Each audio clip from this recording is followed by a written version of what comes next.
네, 전세 사기 여파로 임대차 수요가 월세로 몰리면서 특히 오피스텔 월세가 꾸준히 상승하고 있습니다. 자, 여러 대책이 나오고 있는데도 여전히 시장에 이런 공포가 남아있는 이유가 무엇이고 또 예방법은 어떤 것들이 있는지 오영호 변호사와 함께 자세히 알아보겠습니다. 안녕하세요. 안녕하세요. 반갑습니다. 예, 어서 오십시오. 자, 작년 5월에 전세 사기 특별법이 제정되기도 하고 정부에서 다양한 대책을 마련하고 있는데도 여전히 전세 사기가 기승을 부리고 있어요. 네, 집주인이 전세금을 제때 돌려주지 않아서 주택도시보증공사가 대신 갚아줘야 하는 그런 전세보증금 사고가 지난 올 1월에만 1,333건, 그리고 그 금액은 3천억 원에 육박했습니다.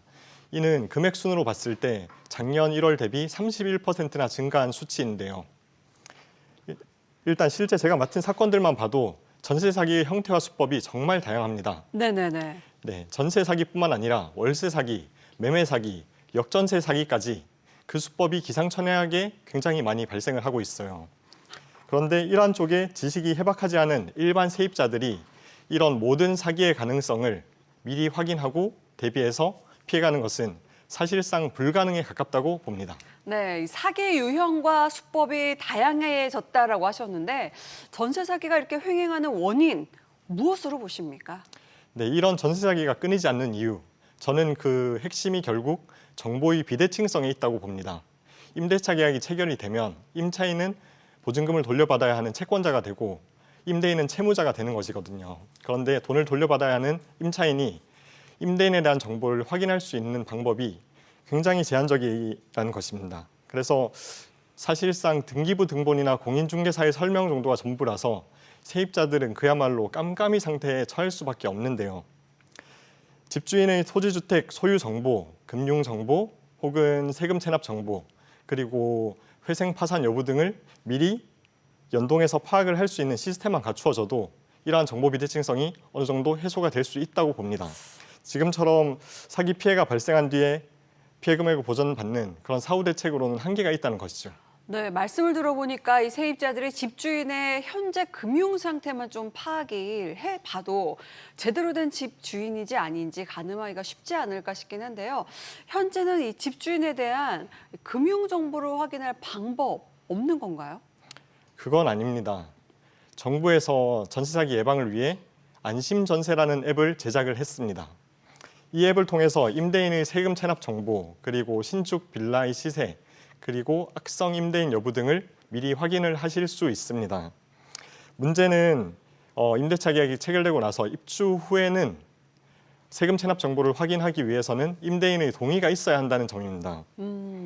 그래서 임차인이 정보를 요구를 해도 임대인이 응하지 않는다면 확인을 할 수 없는 것이죠. 그래서 만약에 입주 이후에 세금이 체납됐다고 하더라도 임대인이 동의를 하지 않으면 이 앱을 통해서는 확인을 하실 수가 없습니다. 네, 2년 동안은 어떤 문제가 생길지 모르는 일인데 집주인의 동의 없이는 확인이 불가능하다. 좀 답답하신 분들도 있을 것 같아요. 방법이 없을까요? 네, 국세청을 통해서 직접 임대인의 세금 납입 여부를 확인을 할 수 있습니다. 하지만 세입자가 임대인의 이런 모든 정보들을 조회를 하려면 굉장히 번거롭고 그 방법도 잘 알고 있어야 가능한 거거든요. 그래서 통합적으로 일원화해서 확인할 수 있는 그런 시스템이 좀 갖추어져야 한다, 이런 생각이 듭니다.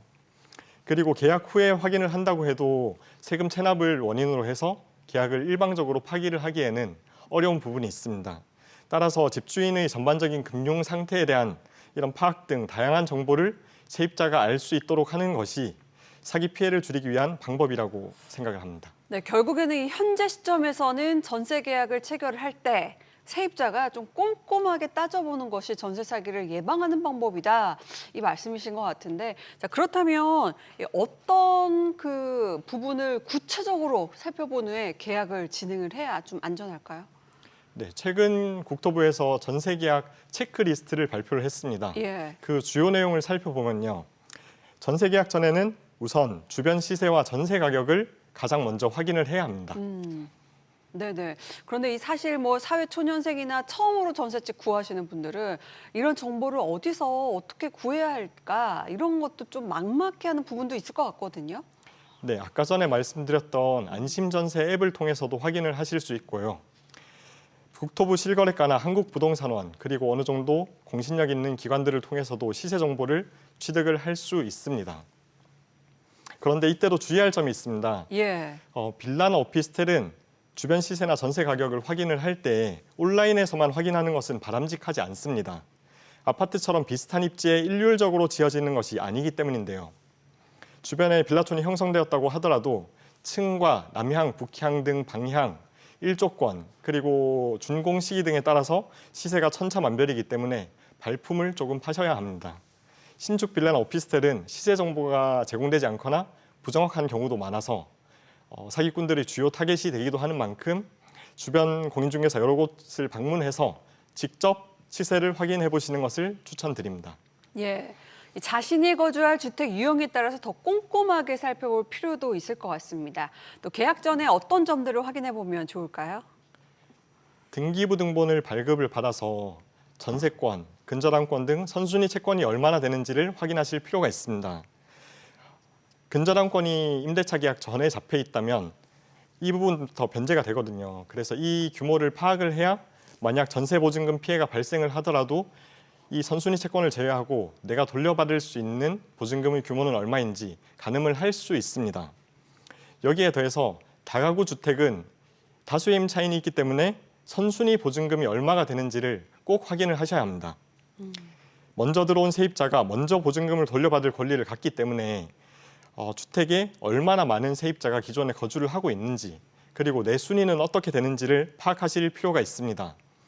이를 확인하려면 주변 주민센터 그리고 등기소를 방문을 해서 확정 일자, 부여 현황을 발급을 받으면 됩니다.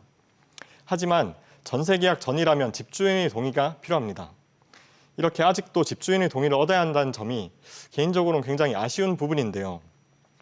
피해를 예방하기 위해서는 이런 부분들을 계약 전에 당당히 물어보시고 집주인이 회피하거나 조금이라도 미심쩍은 부분이 있다면 아쉽겠지만 해당 계약은 체결하지 않는 것도 전세 사기 피해를 예방하기 위한 방법 중 하나라고 생각을 합니다. 야, 막상 그 상황에서 계약을 하지 않겠습니다. 이렇게 마음먹은 것도 참 만만치 않은 일일 것 같은데 전세 계약을 앞두고 있는 분들이라면 지금 이야기 나눈 부분들 외에도 또 다양한 체크사항이 있으니까 체크리스트를 꼭 꼼꼼하게 챙기셨으면 합니다.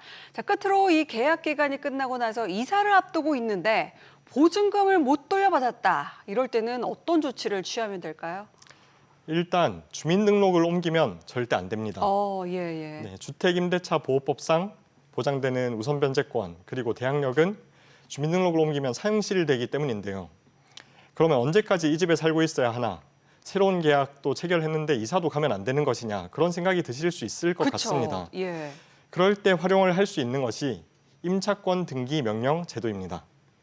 임차인은 임대차가 종료되었다는 것을 입증을 해서 임대차 주택 소대지를 관할하는 법원에 임차권 등기 명령을 신청을 할 수 있습니다.